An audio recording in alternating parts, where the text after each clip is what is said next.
இது நாகண்ணன். தமிழ் மரபு அறக்கட்டளையின் வெள்ளி விழா ஆண்டு நினைவலைகளை நான் பதிவு செய்து வருகின்றேன். இது பதிவு எண் 3.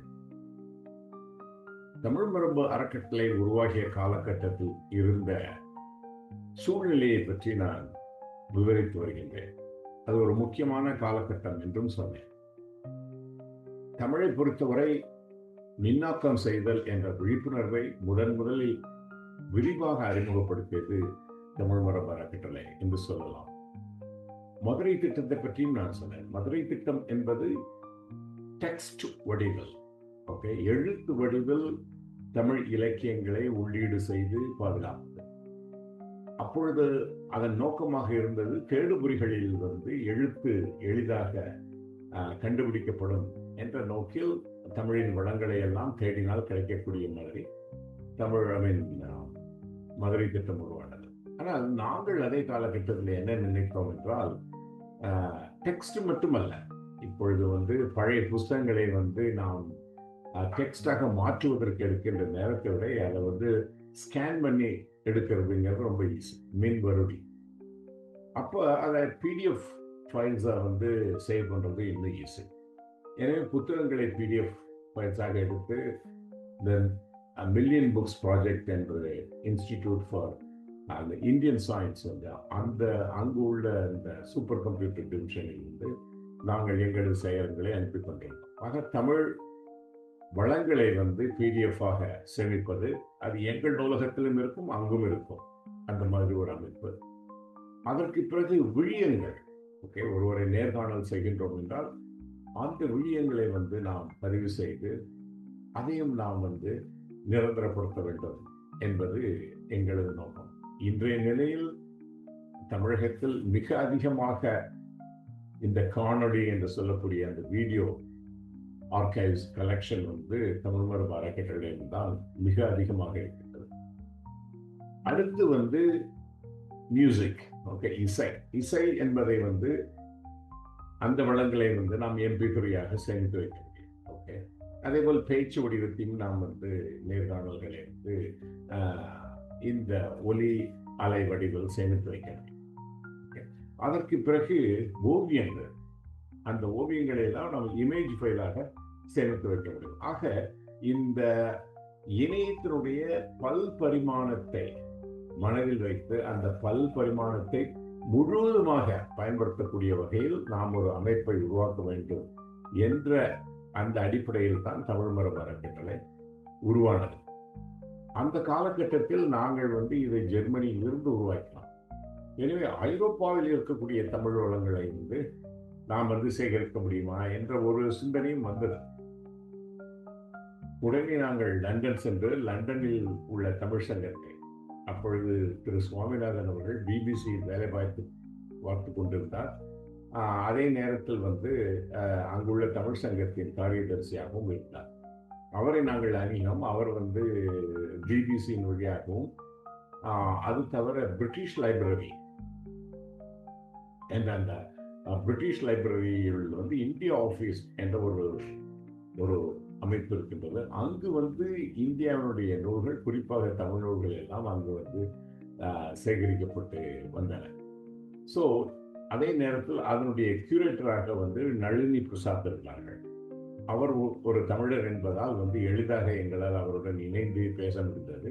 எனவே எங்களுடைய முதல் முயற்சியாக 19ஆம் நூற்றாண்டில் வெளிவந்த தமிழ் நூல்களை நாங்கள் ஒரு 10 நூல்களை நாங்கள் மின்னாக்கம் செய்து வெளியிட்டோம்.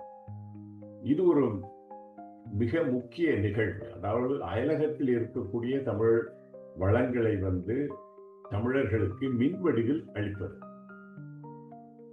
இது வெளியிடுகின்ற இதே காலகட்டத்தில் நாங்கள் இந்திய குடியரசின் தலைவராக இருந்த டாக்டர் அப்துல் கலாம் அவர்களை சந்திக்கும் வாய்ப்பு கிடைத்தது. இருமுறை அப்பொழுது அவர் சென்னை பல்கலைக்கழகத்தில் வருகை பேராசிரியராக இருந்தார். எனவே அவரை அங்கு சந்தித்து நாங்கள் இந்த மாதிரி எங்களுடைய திட்டங்களை பற்றி எல்லாம் சொல்லி, அதாவது எப்படி மின்மயமாக்க முடியும் என்பதை பற்றி விரிவாக நாங்கள் அவரிடம் சொன்னோம். மிக ஒரு குழந்தை போன்ற ஒரு ஆர்வத்துடன் அவர் வந்து இதை கவனித்தார். இது என்னன்னா, தேசிய அளவில் இந்த எண்ணங்களை கொண்டு செல்ல வேண்டும், இந்த விழிப்புணர்வை கொண்டு செல்ல வேண்டும் என்பதே எங்களுடைய நோக்கம். அதே போல்தான் நடந்தது. நாங்கள் அவரிடம் சொன்னதற்கு பிறகு அவர் வந்து குடியரசுத் தலைவராக ஆன பின்பு அங்கிருந்து வந்து தேசிய அளவில் வந்து இந்த நேஷனல் ஆர்கைவ்ஸ் என்று சொல்வார்கள், அதில் எல்லாம் எப்படி வந்து மின்மயமாக்க முடியும் என்பதை பற்றி அவர் விரிவாக வந்து செயல்படுத்தினார். அது மட்டுமல்ல, ஆப்பிரிக்காவிலும் இதையெல்லாம் எப்படி செயல்படுத்த முடியும் என்று அவர் ஆப்பிரிக்கா போயிருந்த பொழுது சொல்லியிருக்கின்றார். அது ஒரு மிக முக்கியம். அவர்தான் வந்து எங்களுடைய இந்த பிரிட்டிஷ் லைப்ரரியில் இருக்கக்கூடிய அந்த நூலக கலெக்ஷன், அதற்கு வந்து ஒரு அழகான வாழ்த்துறையை கொடுத்தார். அதெல்லாம் இந்த நான் உங்களுக்கு போட்டோவை நான் ஷேர் பண்றேன் இந்த வீடியோவுடைய. அது ஒரு மிக மிக முக்கியமான ஒரு நிகழ்வு டாக்டர் அப்துல் கலாம் அவர்களை பார்த்தது. அடுத்து அந்த காலகட்டத்தில் வந்து பிரிண்ட் ஃபார்மில் இருக்கக்கூடிய எழுத்துக்களை வந்து நாம் வந்து மின் வருடி அதை மின் எழுத்துக்களாக மாற்ற முடியுமா என்ற முயற்சி வந்து பெரிய அளவில் தமிழகத்தில் பேசப்பட்டு வந்தது. ஆனால் 2 பேர் தான் அதை பற்றி இறங்கி செஞ்சது. ஒன்று வந்து மெட்ராஸ் யூனிவர்சிட்டி அனந்தகிருஷ்ணன் அவர்கள், அடுத்து வந்து இந்தியன் இன்ஸ்டியூட் ஆஃப் சயின்ஸில் உள்ள ராமகிருஷ்ணன் அவர்கள். இவர்கள் இருவரும் வந்து எப்படி வந்து மின் வருடி அந்த எழுத்துக்களை, அதில் வந்து அதனுடைய கண்டிஷன் என்ன அப்படின்னா, ஒரு 60களுக்கு பின் வந்த எழுத்துக்களை வந்து இந்த மின்வருடிகள் வந்து எளிதாக ஓசிஆர் என்று சொல்வார்கள், ஆப்டிக்கல் கேரக்டர் ரெக்கக்னிஷன் முடிந்தது. ஆனால் அதற்கு முன்னுள்ள எழுத்துக்களை வாசிக்க முடியவில்லை. ஆனால் இப்பொழுது வந்து எவ்வளவோ முன்னேறி விட்டது. நாம் கூகுளில் சென்று தமிழ் எழுத்துக்களை உள்ள நூல்களை எல்லாம் எளிதாக பிடிஎஃப்லிருந்து வாசிக்க முடியும், இமேஜ் ஃபைலாக இருந்தாலும் வாசிக்க முடியும். அந்த அளவிற்கு வந்து விட்டது இப்பொழுது. ஆனால் அந்த காலகட்டத்தில் அப்படி இல்லை. நாங்கள் முதல் முறையாக, அதாவது தமிழகத்தினுடைய மீண்டும் வந்து தமிழ் இலக்கிய புறத்தில் அனந்தரங்கம் பிள்ளை அவர்களுடைய அந்த டைரி என்று சொல்வார்கள், அது வந்து அதை வந்து முழு நூலையும் நாங்கள் வந்து இம்மாதிரி மின் வருடி சேகரித்து வைத்தோம். அதுவே ஒரு தமிழகத்தினுடைய முதல் ஓசிஆர் புக் என்று நாம் சொல்லலாம். அதே போல் இந்த காலகட்டத்தில் வந்து பார்த்தோம் என்றால், ஒரு இஸ்லாமிய மாது அவர்கள் வந்து தமிழில் எழுதி ஒரு பதிப்பாளராக வெளியிட்டுக் கொண்டிருந்த இதை பற்றி நான் துபாய் போயிருந்த பொழுது கேள்விப்பட்டேன். நண்பர் சடைன் சாபு அவர்கள் இதற்கான ஏற்பாடுகளை எனக்கு செய்து கொடுத்தார். அதே பிரகாரம் நான் நாகூர் வந்து சித்தி ஜுனைதா பேகா என்ற அந்த அம்மையாரை பார்க்க நான் வந்திருந்தேன். நான் வந்த பொழுது அம்மையார் அவர் இல்லை, அவருடைய பெண் மட்டும்தான் இருந்தார்கள். அவர் பெண்ணோட பேசி நாங்கள் வந்து அந்த சில நூல்களை வந்து நாங்கள் வந்து அதை மின்பதிப்பு செய்து நாங்கள் வெளியிட்டோம். எனவே சித்தி ஜுனைதா பேகத்தினுடைய, அதாவது மீண்டும் இப்பொழுது நாம் யோசித்தோம் என்றால், ஒரு பெண் சிறுபான்மை குழுவை சேர்ந்தவர், அவருடைய நூல், அவருடைய முதல் நூலையே அவர் வந்து அதற்கு முன்னுரையாக உவே சுவாமிநாதையரிடம் கேட்டிருக்கின்றார். அவர் மிக ஒரு அழகான முன்னுரை கொடுத்திருப்பார். ஒரு பெண் வந்து, அதுவும் சிறுபான்மை இனத்தை சேர்ந்த ஒரு பெண் வந்து இந்த மாதிரி முயற்சிகள் செய்வதை நாம் ஆதரிக்க வேண்டும் என்று.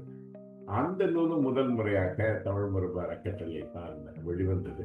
அதே போல வந்து சிட்டி சுந்தரராஜன் அவர்களுடைய, அவர் 90 வயது நான் பார்க்கும் பொழுது, மணிக்கொடி காலத்து எழுத்தாளர், அவருடைய சிந்தனைகளை எல்லாம் வந்து அவருடைய மருமான கடலூரின் அரசை அவர்களுடைய துணையுடன் நாங்கள் அதை ஒரு தனியாக ஒரு வலைப்பதிவாக, பிளாக் என்று சொல்வார்களே, அவருக்கென்று ஒரு பிளாகை உருவாக்கி அதில் வந்து நாங்கள் தொடர்ந்து பதிவு செய்து வந்தோம். இம்மாதிரி தமிழகத்தினுடைய அந்த மின் பதிப்பாக்க வரலாற்றில் முதல் தடம் பதித்தது தமிழ் மரபு அறக்கட்டளை. இதையெல்லாம் இப்பொழுது நினைவு கூறுவதற்கு மிகவும் மகிழ்வாக இருக்கின்றது. இந்த நிகழ்வு, அதாவது வெள்ளி விழா நிகழ்வு வருகின்ற 24ஆம் தேதி ஆகஸ்ட் 24, 2025 இந்த வருடம் வந்து